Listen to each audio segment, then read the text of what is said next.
Hi, everybody, and welcome to Investing for Impact and Natural Capital. I'm Jamie Broderick. I'm Deputy Chair at the Impact Investing Institute.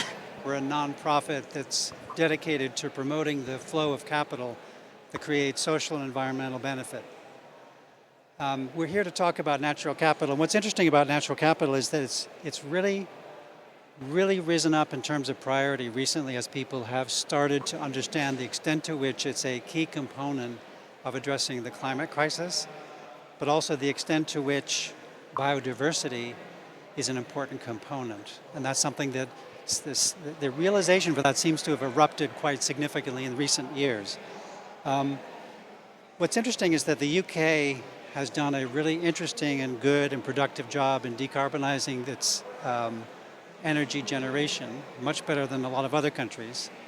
But the UK is actually one of the most biodiversity depleted countries out there. So it's an interesting contrast. So what we're going to do today is talk about what are some of the innovative ways for us to move capital into the natural capital space. What are some of the solutions? How do you get the capital to start to work on developing natural capital solutions to the climate change, to the climate problem, and to the issue of biodiversity? And to do that, I've got three people who know an awful lot about this. So I've got James Kelly, who's Head of Investments at Connected Asset Management. I've got Rebecca Craddock, who's Sustainable Investment Lead and Head on Natural Capital at Gresham House, and Gemma Corrigan, who's Head of Policy and ESG Integration at Federated Hermes. So welcome, thank you for joining us for this discussion, and I'm really looking forward to hearing what you have to say. Maybe we could start by having each of you introduce yourselves a little bit better than I did, and give us a little sense of how your organization intersects with natural capital. James? Yeah, hi all. So I'm James Kelly. So Connected Asset Management, basically what we're doing at the moment is looking into habitat banks, and specifically from that creating biodiversity and biodiversity units as an investment stream. That's my main focus at the moment. It's what our kind of lead has been, and it's where we really see investment going in the future, is how do we get the money into natural capital and how do we repair some of the damage that we've done. And to Jamie's point, what are the solutions that are out there? What do you mean by a habitat bank? So by habitat bank, essentially what we're talking about is we see value in land.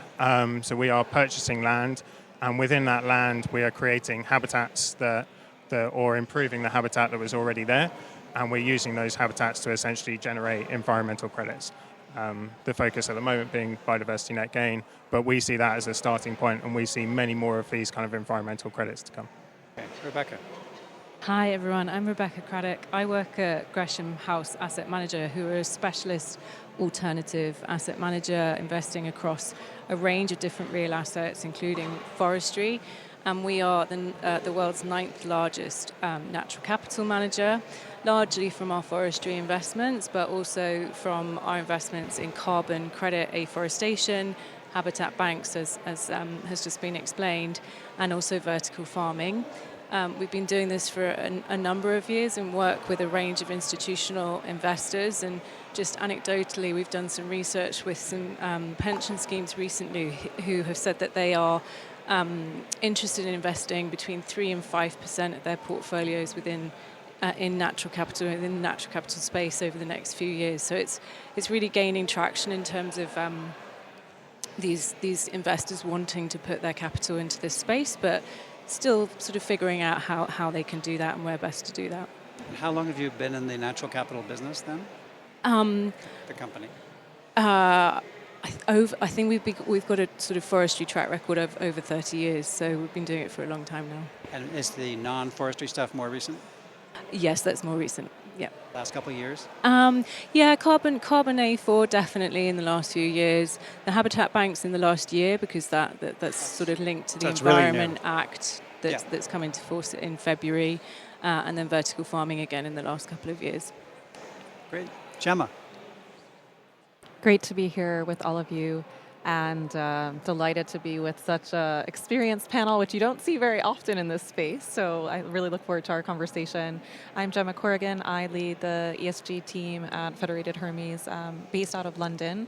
We invest across both public and private markets. And so what we've been trying to do over the last several years is think about how can we integrate nature into all of the things that we do. So we have a few specialized products focused on biodiversity.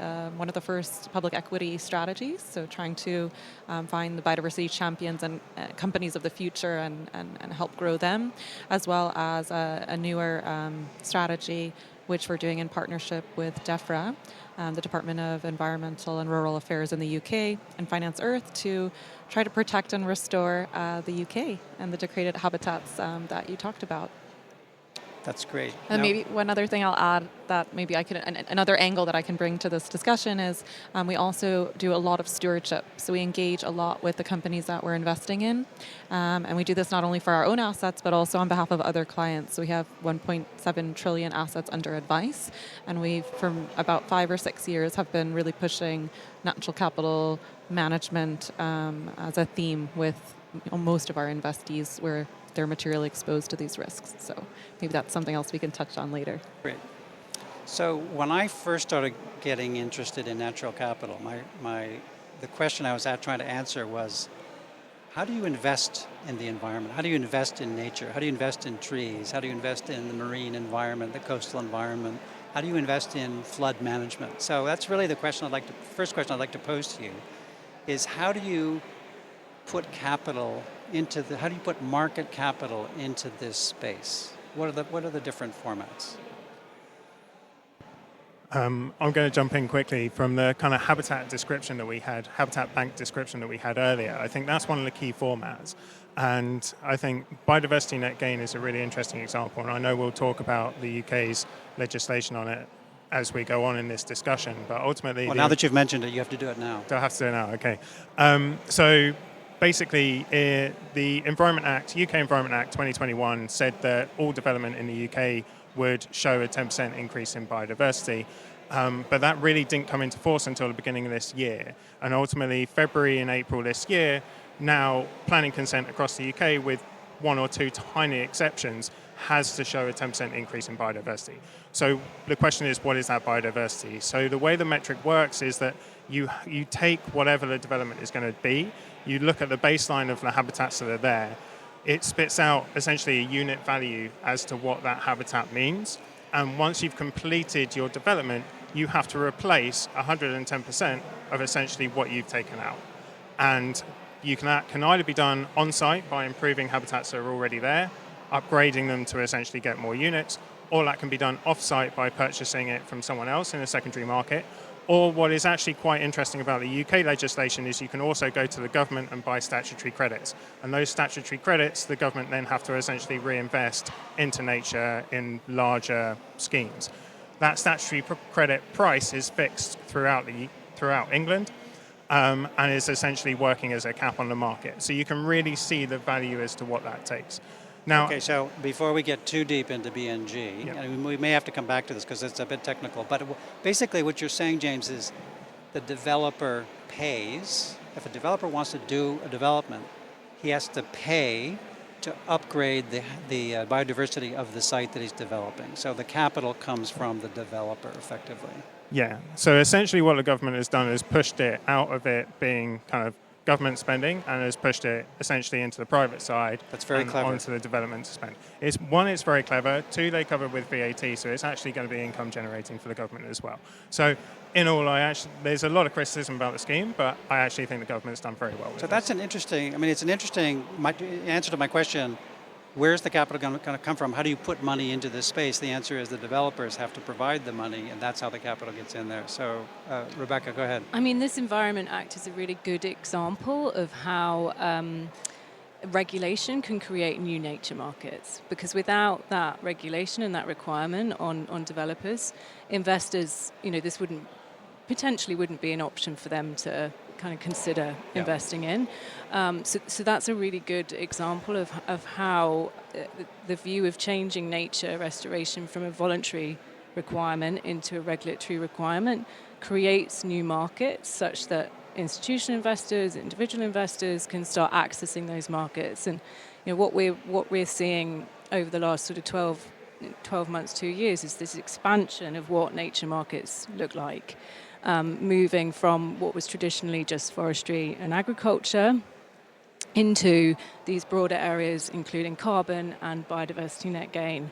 But without those regulations in place, and the real hope is that we get more regulation like that in place to enact nature restoration as part of an integrated system to the way that we think about farming, but also more generally in terms of our economic systems, and how that can create opportunities for investors to allocate capital is really crucial. Okay, so this is really interesting. I want to get onto forestry, because you said forestry precedes all of this stuff. So before there was any regulation on biodiversity, forestry was there. So forestry, if I understand it, you can invest in directly because you're investing in an asset which then can be traded and sold and generates an income and has a capital value.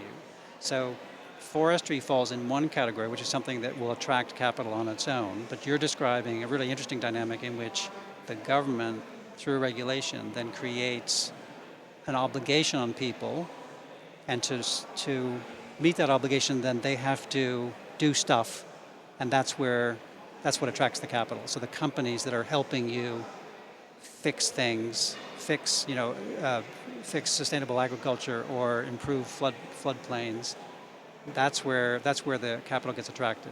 That's interesting. But talk a little bit more. Just help us with the forestry bit, because that's the biggest piece of natural capital investment so far.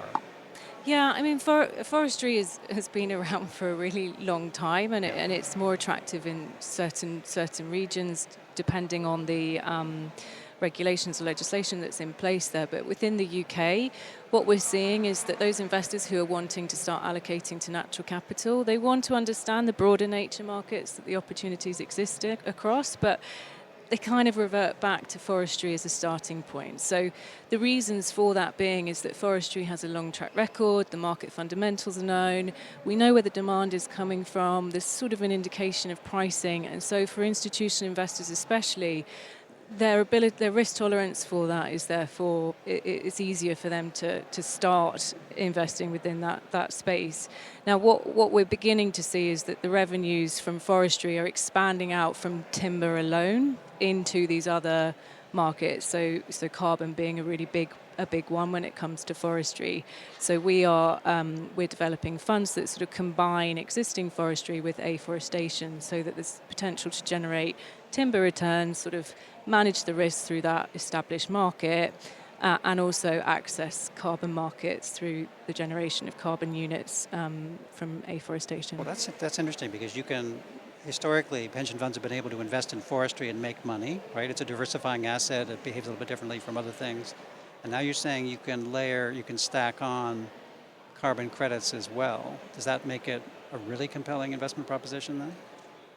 You can't stack across all forestry, so you can't generate carbon credits on existing forestry. It's only on certain types of forestry that you can in the UK, and that's very limited to planting new trees. And being able to generate carbon units from that is quite restrictive. You have to meet a huge number of hurdles to be able to generate those carbon units. So it expands the revenue potential, but you can't necessarily stack at the moment. Okay. Now, James, you lifted your mic, which is the equivalent of going off mute. Did you have something to say? I did, but I can't remember what it is. Okay, that's fine. Gemma, so help us expand the range of options that you can invest in natural capital space for us.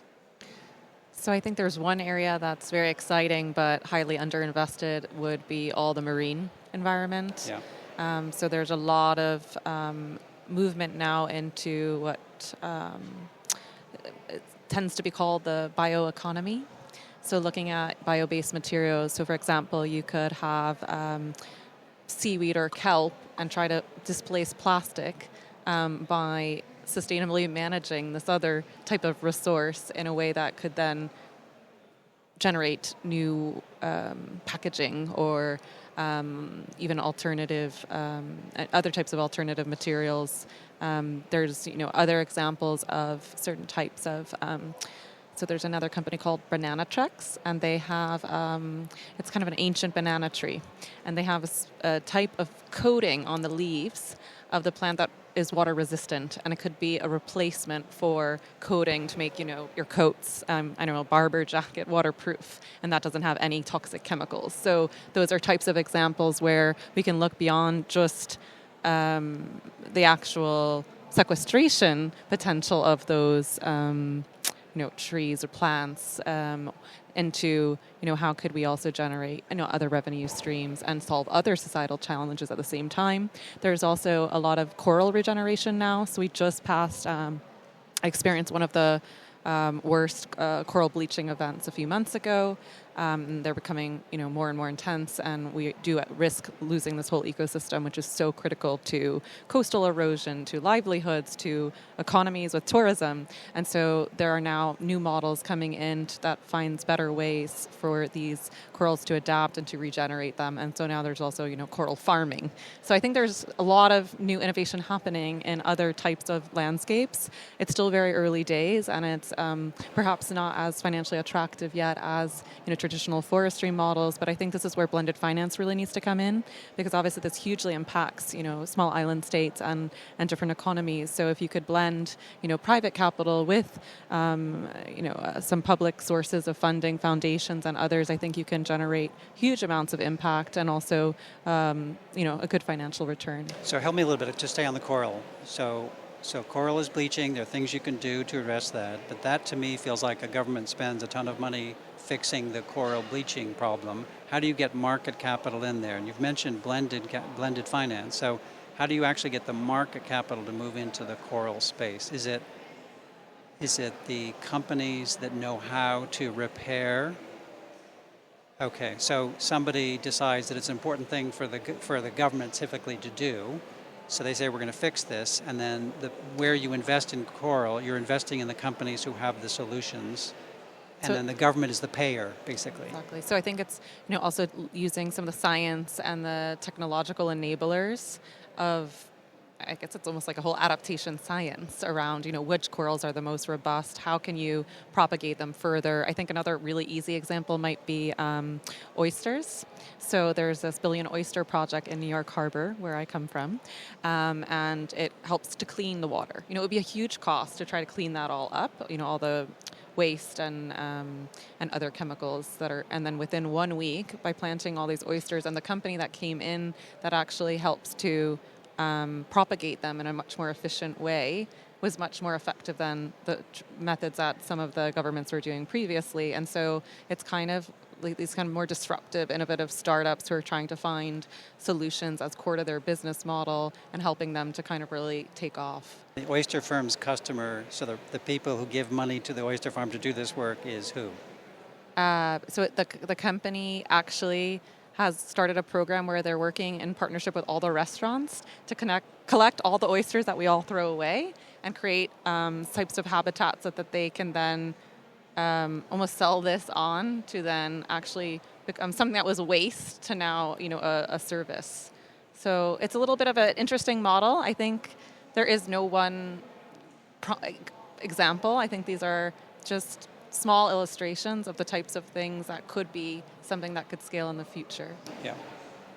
Can I jump in? So it's kind of what you mentioned earlier as well, Jamie. Is I think that's a really good example, and there's other examples where strategic placed habitat banks can help with flooding, can help with everything else. Like there's so much that can be done by helping nature, and you're right. Someone has to essentially pay, and there has to be market level returns for investing in natural capital, and that can be done.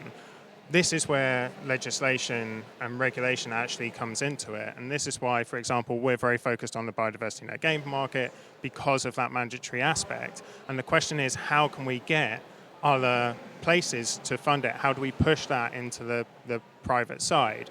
And to a certain extent, all of the rules that we've had so far on basically around carbon and around where it's going means that there's a price for the voluntary market. But the truth is that the voluntary market in carbon is not pricing anywhere near as much as like ETS in Europe is, where it's actually regulated and mandated. So the question is, where do we actually draw the line between regulation to force the private side to essentially be paying for the damage they're doing essentially to the natural world? Yeah. And it is about, and I want to keep this on solutions, it is about solutions. We can get there. But the question is, how do we make people pay it? And I think that's an interesting question. So, Rebecca, where else do you go? Where else can you invest in natural capital? We've talked about the marine environment, we've talked about biodiversity, we've talked about forestry. Where else can you go? Can you invest in agriculture? Can you invest in sustainable agriculture? And if so, how? Yeah, absolutely. I mean, we don't invest in agriculture right now, so I can kind of give you a broad view, Go but ahead. not sort of from. So agriculture is the biggest natural capital market in the world. Bigger than forestry. Yes, bigger than forestry. Okay. So globally, our nature markets are valued at about $10 trillion. So that includes forestry, agriculture, and various and fossil fuels as well. But actually, we're spending $7 trillion on nature destructive industries. So the real key when you're looking at investing in existing nature markets is making sure that you are investing in a way that is sustainable. And when it comes to agriculture, you hear sustainable agriculture, but you also hear regenerative agriculture. They form much smaller parts of the agricultural market. But we are beginning, I think, to see a bit of a shift because a lot of the existing agricultural models are either struggling. This year in the UK, farmers have faced incredible levels of flooding, which has meant they've lost huge amounts of crops, even worse than a couple of years ago. So they really are looking at now how can they think differently when it comes to growing our food, producing our food, but also how can they generate other revenues from their land. And that's where, James talks about these other regulations coming into force. Those regulations could potentially help landowners, farmers generate diversified revenues from their land in a different way. But yes, agriculture is absolutely a big part of natural capital investing. It's just really, really crucial for investors to make sure that they are targeting the right parts of the agricultural market when it comes to investing for impact. Gemma, did you have a comment? I wanted to ask you about something, but go ahead. I was just going to add on this concept of payment for ecosystem services and how it's so important to connect the harm of that a corporation is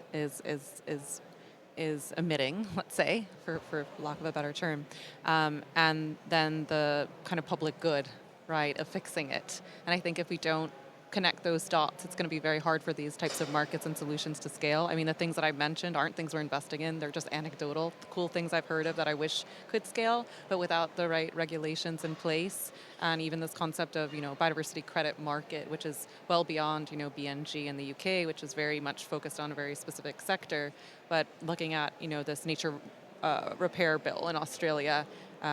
France is also looking at, they have a panel that they set up on biodiversity credits to try to explore all the different methodologies. I think the challenge with biodiversity compared to carbon is it's highly localized. It's very project specific. It's very hard to have one standard out there. And until we really move forward with methodologies, improve integrity, which has already been a big challenge in the carbon market, it's going to be really hard for this to grow to the extent that we need to tackle, the huge amounts of biodiversity loss and degradation we're seeing every day. So there's no biodiversity equivalent to net zero. Well, there's this nature positive concept, so it's in the making, but it's not. There is no consensus. Okay. Let me ask you, Gemma, about.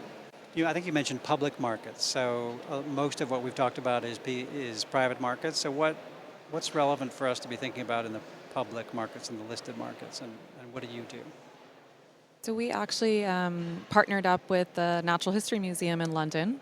Well, so in part of all the skeletons of amazing dinosaurs there, they also have tons of scientists who have been working on something called a biodiversity intactness index.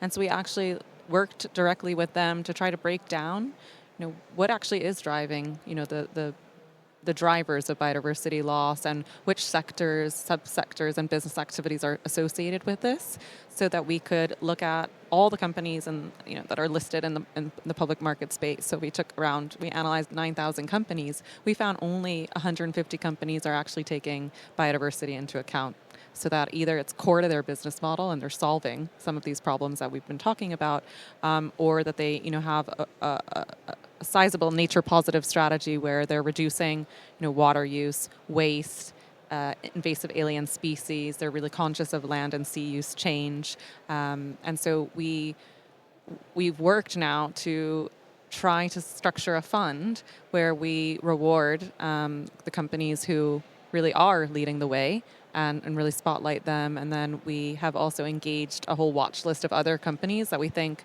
have, some of what it takes, but maybe they just aren't aware of the kind of harm that they're having or how they can reposition their business and maybe even generate other kinds of products and services that could service this need and this huge growing demand that we've spoken about. So it's not only about protection, restoration, which is super critical because obviously we need so much more than what we're doing already now, but it's also addressing all the harm on the other side because some of the, if you even look at Forest 500, it's a handful of companies that are creating a lot of the destruction of the Amazon, of waterways, shipping, certain sectors, certain activities, fishing that need to change. I think one stat that I love that many people don't realize, we do a lot of flight shaming around, the aviation industry, but bottom trawling probably accounts for a similar amount of carbon sequestered. So I think we need to find ways that we also raise awareness around other issues. We get very focused on a few sectors, a few harmful activities, but there's actually a lot more we can do, and it's both about public and private markets. So in the public markets, though, where you're not providing additional capital, you're then using the stewardship and engagement to reshape the practices of these companies away from nature-destructive practices. It could be like, for example, a food and ag company to get them to agree to targets to reduce pesticide use in terms of wastewater management. So looking really from the drivers of biodiversity loss, decomposing what's actually behind the biodiversity intactness index. Where are the most sensitive areas? How is licensing working? What are they doing to mitigate against that? Perhaps it could also be buying some of these credits that we talked about to remediate what they've done. Let's come back to credits. And Rebecca, I want to ask you about this because, forestry, you said, can create carbon credits, but carbon credits are kind of a problematic proposition. People aren't quite there yet. It feels like something that in theory should be really great, but the skepticism around carbon credits, especially around forestry. Can you talk to us? You were discussing that a little bit earlier, but what is a good carbon credit in a forestry environment, and what's a poor carbon credit in a forestry environment? And how do you distinguish between the two? And what kind of do you see a migration toward higher quality carbon credit discussions in forestry? I think it depends who you ask. But generally at the moment, most carbon credits that are generated and sold are avoidance credits.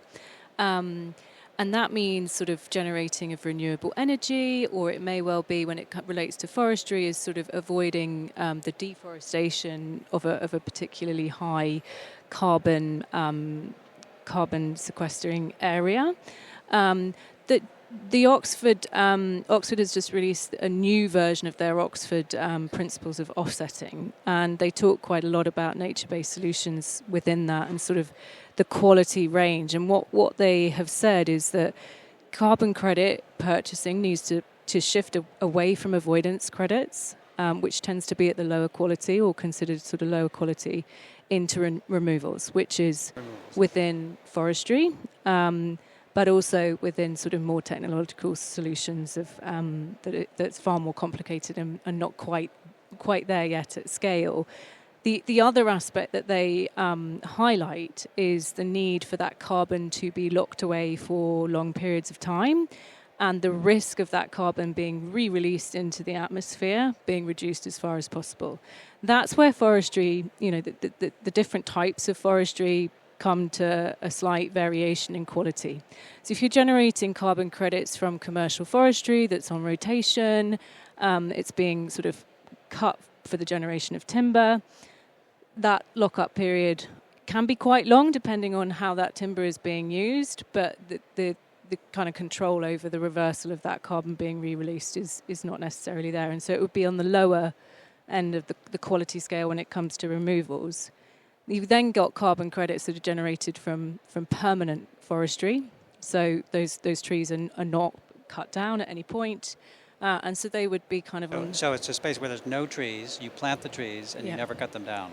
Yes, yeah, exactly. Okay. It's quite a high bar. Yeah, it's quite a high bar, especially within the UK. The conversations around land use come up then, but this view around forestry or carbon credits, it's really polarizing. But at the end of the day, in the UK, we only have forestry is only included in our voluntary carbon markets. And at some point, at least the companies that are purchasing those voluntary carbon credits are prepared to pay for their emissions. A lot more companies need to be prepared to pay for their emissions when they don't have to. And so carbon credits. We call that compulsion. That's right, voluntary or compulsion. I mean, yeah. There's sort of some of them have to do certain things and they'll do it up to the limit, but then there are others that are willing to pay for them.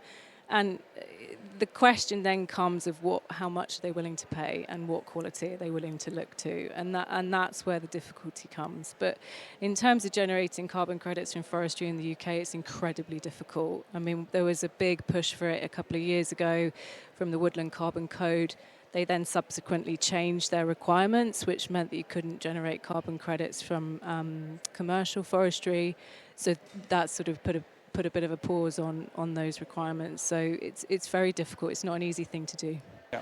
Gemma, did you have a comment? Oh, I was just going to add, I think it's also important not to fall into the pattern of using non-native species. There's been a lot of issues around monoculture. Where exactly are these trees being planted? Are they in areas, where biodiversity is fragmented, or, creating other corridors so that, nature can really regenerate? So I think there's a lot more thought that needs to go into how that's done in a sensible way.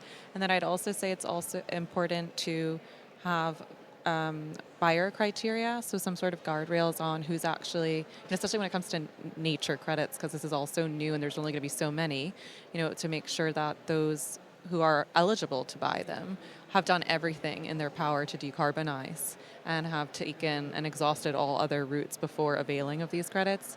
I also think it's kind of interesting to see who are the earlier buyers so far. A lot of them are tech companies, or companies that actually have the lowest footprint, but maybe they have, a high budget to put towards them.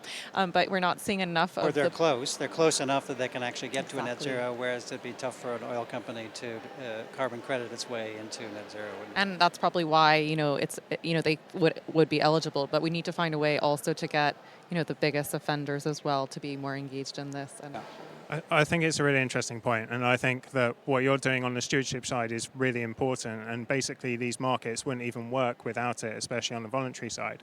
But there's always the question, like, whoever's investing in these assets, they're essentially looking to get their returns. And it's always a question as to what happens, and the CEO that's sitting at the top of these companies is sitting there going, how can I get the best returns for my investors? I agree that the more people that put pressure saying, actually, we need to be helping biodiversity, we need to be reducing the carbon, we need to be doing everything else, is hugely important to it. And that is making them do some of it. But exactly like you're saying, like, it's the tech companies with the low footprints that are going through and are actually doing some of this because they've got the income, because they're making the profits. A company that's strapped for profits isn't going to be spending their money essentially offsetting their carbon. So really this comes back to the legislation question as well, is do we need to legislate, or do we need to actually push them harder than we're currently going?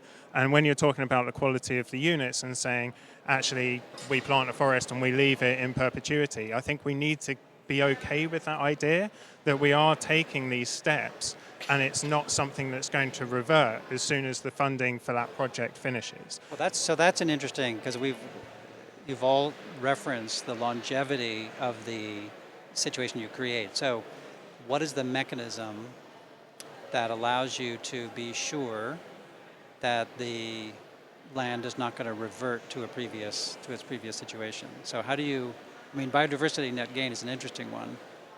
So you build a habitat, you build an attractive habitat which is diverse and has all the characteristics you want, but then the developer sells the development, and then 10 years later it's now a factory. So let's go. So let's dive very quickly into the details of legislation. So the legislation basically say that if you do it on site and it's significant, you need to tie up in a Section 106. That Section 106 is a standing planning requirement. I'm not sure everybody knows what a Section 106 is. Yeah, I get that. It's a standard planning kind of covenant that ties to the land title that says this is what you need to do.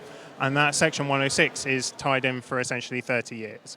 And that is the same if you were to purchase your unit. So it's a lien on the land. For 30 years, you have to maintain this level of biodiversity. Yes. And you have to provide a habitat management and monitoring plan saying, this is exactly how I'm going to be looking after this habitat, this is what I'm going to be doing each year, and this is what it's going to look like by the end of it. And that monitoring plan basically says, I go to it every year, and if I've planted a woodland and my trees haven't taken, I'm going to replant those trees. And that's what I'm going to keep doing until that works. So, Rebecca, that doesn't exist for carbon, then? Carbon is verified. There are points throughout the sort of, because you don't generate all your carbon credits at the beginning. This is kind of the difference with habitat banks and carbon credits. Okay. Habitat banks, you can generate all your carbon credits, all your biodiversity credits right at the start. Whereas carbon credits from forestry can take, most of our assumptions are that they don't come through for 15 years. You might get a little bit to begin with, but you don't get very much for a really long time. So for investors, that's quite a difficult one because you're not generating any cash flow. Those returns don't come till right at the end of the fund term, but you do have verification throughout that period. Okay, so some do it every 5 years because trees, they take quite a long time to establish. Some other standards do it more regularly. So if you take credits for a forest that you've planted and then it burns down, there's sort of allowances within the mechanisms that kind of allow for risk when it comes to whether you're actually going to generate the number of credits. But if that forest doesn't exist anymore, then at that 10-year verification point, those credits are no longer viable. Okay. James, I wanted to ask you about biodiversity credits. Well, how could you possibly describe, Gemma, maybe you have the answer to this, but how do you describe the 1,000 dimensions to biodiversity in something that's measurable? I'm sort of, it's the number of insects, and it's the type of trees, and it's the grassland, and it's the water. How do you come up with the equivalent? This is the equivalent of net zero that I'm looking for. Yeah, how do you do this with biodiversity net gain programs? So with biodiversity net gain, and it's another criticism of the legislation as it currently stands, and I personally don't agree with it.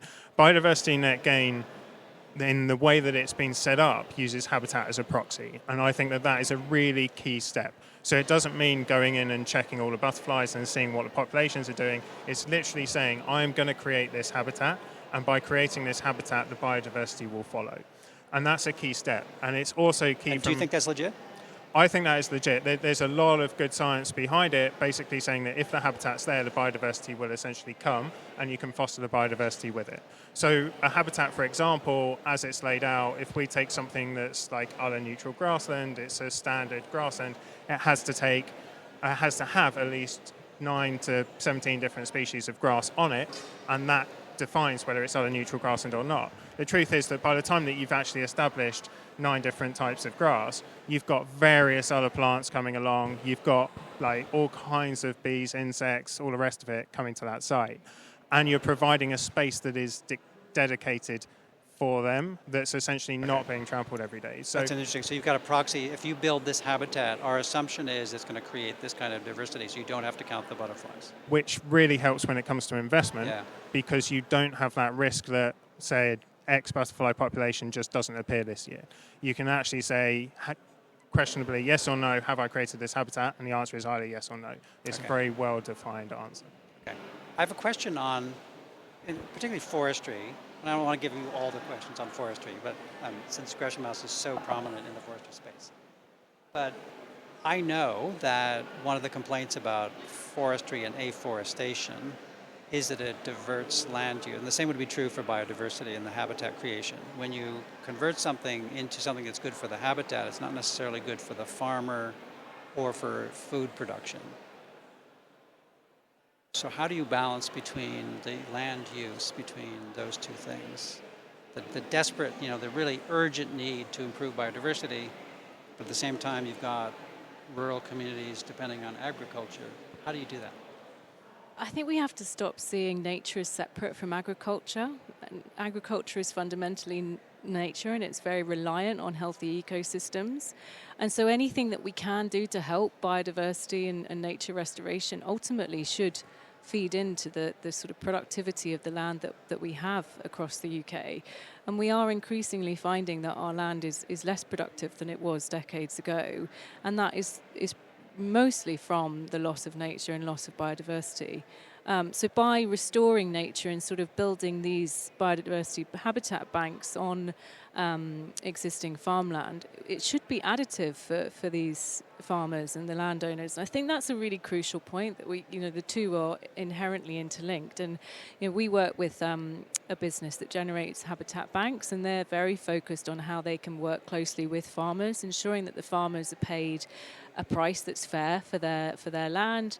And is comparable. Their land is coming out of production to contribute to the habitat, to some right? extent, but generally it's very low grade agricultural land. It's very low productive land. They're not going to use highly productive agricultural land. They're not going to give you their ones and twos. They give you their threes. Or four. Or four. Grade four. Okay. Yeah, much lower. So they're not going to give us the land that's generating the food. They're really giving us land that's sort of on the edge of productivity, and as I said earlier, farmers and landowners are looking at ways to diversify their revenue, given the climate physical risks that are really crystallising at the moment.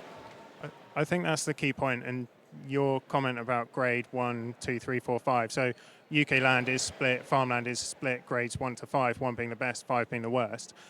Over 80% of the UK food production comes from grade 1 and 2. Like grade 3 is kind of questionable whether you get a good crop. Grade 4 is kind of a 50-50 whether you get a crop at all, and grade 5 just isn't worth farming. Now the truth is, all of that land currently is agricultural land because of subsidies, and this is where legislation can be harmful. Actually, we need to turn around. That land should never have been farmed, and post World War II, we've essentially expanded where it has been, and we've been paying these subsidies. And actually, to a certain extent, we need to change that land use as it currently stands. I have a bunch more questions, but I wanted the audience to get a chance to ask a question or two. So if you have a question, put your hand up, and if you don't, I'm just going to continue rolling through this. We have a question. Do we have a mic? That's the question.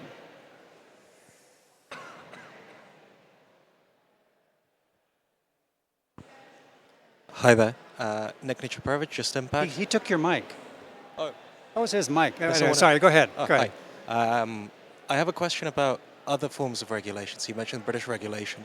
Can I ask about frameworks such as the TNFD and also various forms of data that regulation also framework mandates, and how do you go about adhering with that framework? Do you find it useful for thinking about natural capital, or does it need improvement? Thank you. Who wants to take that? I'm happy to. I think the TNFD framework is great, particularly for big corporations to get their head around nature. It helps provide a methodology, actually many, that you can pick and choose from. So it's not very prescriptive. It's really just a set of guidelines that allows you to understand your risks and dependencies on nature and provide a range of different tools and data sources that you can go to try to assess that. I think there's been 300 or so companies that have committed to adopting this framework. It's still voluntary. A lot came out of Japan and Asia, which is really promising to see. And I think generally the feedback has been good. I think the way that's going to reach the next level is with the International Sustainability Standards Board, which is actually a real standard, which would help codify some of the guidance that has been put into the nature, so the TNFD, into something that's a little bit more usable and fit for purpose. And so now they currently have a whole work stream on doing that. So I would say in the next year or two, it will get much, much clearer on what to do. But there's already tons of companies who've already come out with that disclosure, and it's quite mixed. I mean, even if we look at TCFD, the equivalent on climate, it took 10 years for the disclosures to come along. And even now, the reporting is vastly different. So I think the framework is first about setting a strategy, having the appropriate governance, making sure there's appropriate oversight in the company about the setting metrics and targets and looking at how you're reducing harm and also positively impacting nature. So I think it's my feeling is it's a really good step forward and will help this to mainstream. If I could just add to that, I mean, right now it still remains a voluntary reporting requirement, and I think that has to change. 300 companies is brilliant, but that's a tiny proportion of the world's impact on nature. I think if the TNFD became a mandatory reporting requirement, companies it would be an educational process, I think, for them to really get to grips with the dependencies that they have on nature, because often we focus on the impacts that they're having on nature, but a lot of their revenues are really reliant on healthy ecosystems, and they kind of don't always make that correlation. So it will be difficult if it becomes mandatory, because it's another sustainability reporting requirement, and we have enough of those already. But it's a new one that means that it's really going to help companies think differently when it comes to nature, and I think help them understand that they have to think differently and start restoring nature. I think they have to act differently as well. Like, this is the thing, is how do we actually force them to act? And I would just say the reason I mentioned the ISSB is because a lot of stock exchanges are now going to make those requirements mandatory. So I do think it's not that far away. Oh, that's interesting and encouraging. We have a question up front.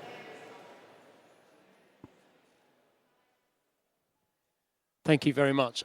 In terms of all this is really trying to put a value on nature, trying to get a value on nature. What would you say is the number one thing that we need to mobilize private capital into nature? Is it biodiversity credits? Is it is the BNG the answer to all this that should be expanded elsewhere, or is it looking at the European, the CSRD regulation that's over in Europe?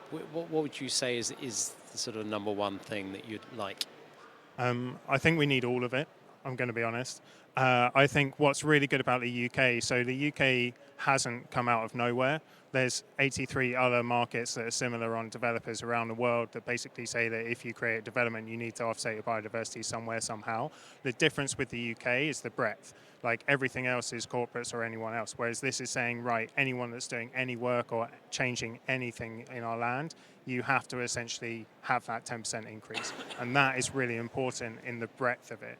So I think that's one of the steps, but I think it's only the first. I think as we see this taking shape, and we've seen nutrient neutrality, which hasn't been mentioned here, is another one in the UK. I think as we see these taking place, like, we're aware of 14 other governments that are looking at the UK legislation as it currently stands.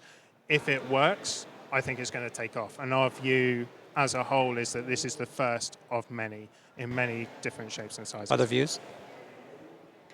It's broader regulation for me, and everyone hates more regulation. But the Environment Act is a really good example of being able to put a price on nature, and without that price, it doesn't become an investable opportunity. So expanding out the regulation into water use, nutrients, marine life. Without those regs, you can't put a price on nature. It's a voluntary requirement that somebody will say it's that value or that value. The voluntary carbon markets are a really good example of that it's very market driven. Market sentiment really affects the pricing that people are prepared to pay. So whereas in the compliance markets, the pricing is far more stable. It's set in some cases by the government. We know the trajectory of that, and so it's easier to invest in the generation of those markets. So regulation, as much as it's hated, it really can generate new nature markets for us. Gemma, what's your vote? I would say phase out harmful subsidies. If we could channel all of that money There's an idea. to actually, regeneration and circularity, I think we wouldn't be propping up unsustainable businesses and activities that are, actually depleting our ability to grow and thrive as businesses and as people on this planet. Do we have another question somewhere? I can't see you because the light's in my eyes, so I have no idea if there's another question. There is one. There you go. Okay. Hi, thank you for great insights. I guess my question has to do with technology, nature tech, and the role you see it playing in accelerating some of these solutions, and if there's any one in specific that is most exciting to you looking at the landscape. Kelp? I would say, I love eDNA actually. So I know that the BNG doesn't require you to, measure butterflies and earthworms, but this eDNA technology does allow you to look at what's happening to, species over time. Can you describe what that is? So it's a technology that essentially allows you to look at, could be some water, and you could see everything that's in that water. So it can You scoop up some pond water and then you run it through eDNA, and it tells you everybody who lives in that water. exactly, Yeah, and then yeah. you could do that sampling periodically and see, okay, what's actually happening here, and if we could do that in more areas, so you might do that, in where your operations are. We might want to just do that in different critical sites around the world which are at greatest risk, and see how are the composition of whether it be soil. Soil's another good one. The microbes. What's happening there, and then what's an ideal composition, and what was pristine. So I mean, the BII that I mentioned, this biodiversity and intactness of the Natural History Museum, they try to model pristine ecosystems. If there was no human activity there, this is what it would have looked like, and how far are we from that? And the activities that we're doing to remediate that, are they actually working? So I think these types of technologies are really promising. I think there's obviously a lot with satellites and remote sensing.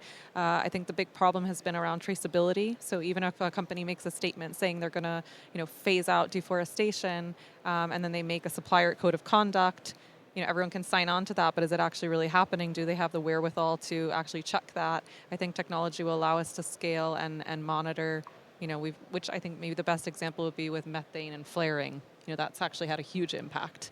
And I think we'll see the next frontier in nature soon. The other data area, I think, or tech area, is AI. Because nature takes an awfully long time to change. So to test out different ways of working with nature can take decades. And by that point, you don't know whether it's worked or not. Using AI, you can generate sort of virtual nature realities and test if you planted this type of species, what would happen? If you moved the water course or sort of re-wiggled that river there, what would that create further down the water course?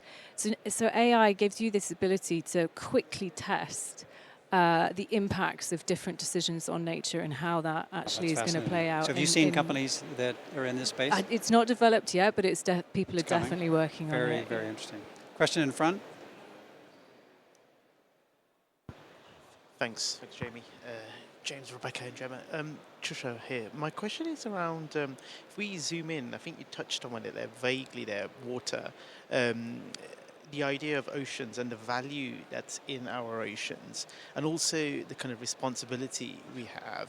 And I believe it was Jamie that mentioned about, is it nature positive as a kind of equivalent benchmark to the net zero? Is there, or should there be, or are there things for water and sort of measuring the impact that the oceans have on our lives? And I'm quite interested as well, because I guess here in Britain we're less impacted. We don't really go to nice beaches and stuff. So we could relate to the forestry and the kind of, I guess, the land and the local farming and stuff. So, but obviously, naturally, we're made up of 70% plus water, and the impact it has on us. And I'm sort of coming across a lot of research that literally water is going to be the next money after data. There's going to be a huge shortage, especially fresh water for humanity as well. So just keen to hear your views. Thank you. That's one for you, Gemma. I think there's many elements to water. So access to water, quality of water. A lot of countries and cities around the world are entering water zero scenarios this year, like we had in Cape Town, and how we can better manage that water. I think there's a lot of low value agricultural crops grown in very water stressed areas, and how can we find efficiency gains?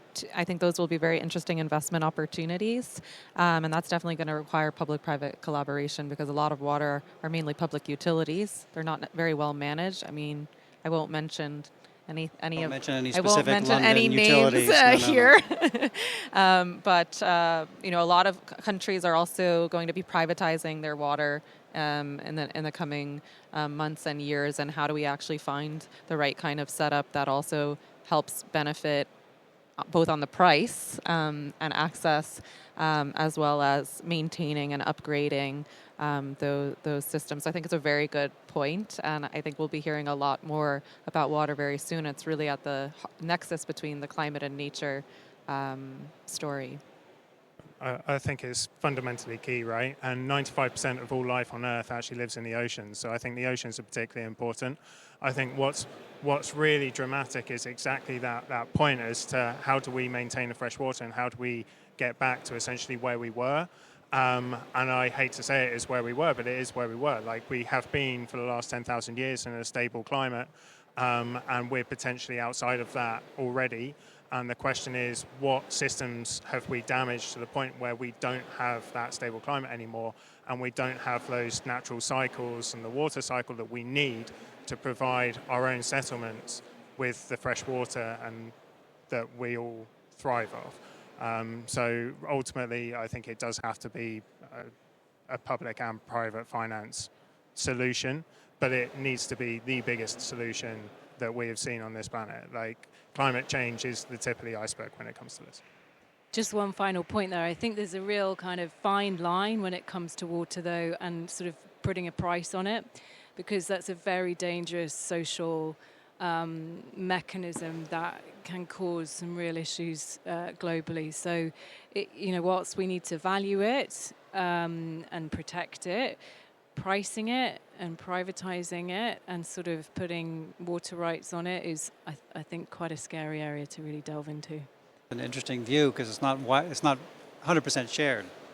There are a lot of people who think that's exactly what you need to do, is create the explicit scarcity by pricing it. Yeah, but who benefits? Well, there you go. Yeah. A big question. A quick comment, and then I've managed to put myself. I've no longer got time to ask the two questions I really, really wanted to ask, but that's okay. Gemma, go ahead. Oh, I was just going to mention we launched an Ocean Week call for better ocean data with a few other large asset managers who are leaders on nature, which I also welcome anyone on the panel to also join us and in the audience.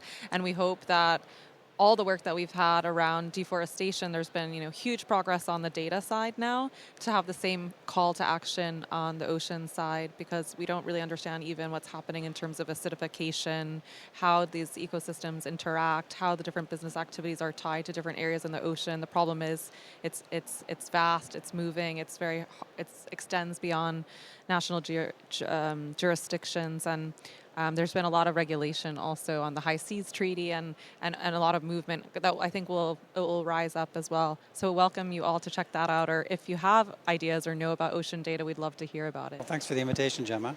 So we've talked about a lot of different things. So if you could leave this audience with one focused thought, what would it be? James? It's going to touch on what we just said, but ultimately I think for me that thought is very much that the climate change and the things that we're seeing at the moment, the water scarcity, everything else, all these changes are the symptom. And actually, we've got to look at what the cause is. And the cause is, I don't want to dwell on a negative, but the damage we've done to nature. So for me, the solution is the investment that we need to put back into nature. And that needs to come from all aspects of society. I would say that it's possible to invest in a positive way for nature today. We don't need to wait for the perfect data. We need to recognize that there aren't necessarily the perfect solution right now, but there are lots of opportunities out there to really make some impact when it comes to nature. Yeah, and I'd also echo that it can be done. It's our most undervalued asset right now, so I would say it's the biggest opportunity that we really should be seizing. Thank you very much for that conversation. And would you thank these amazing people of this conversation? It's been absolutely brilliant. Thank you.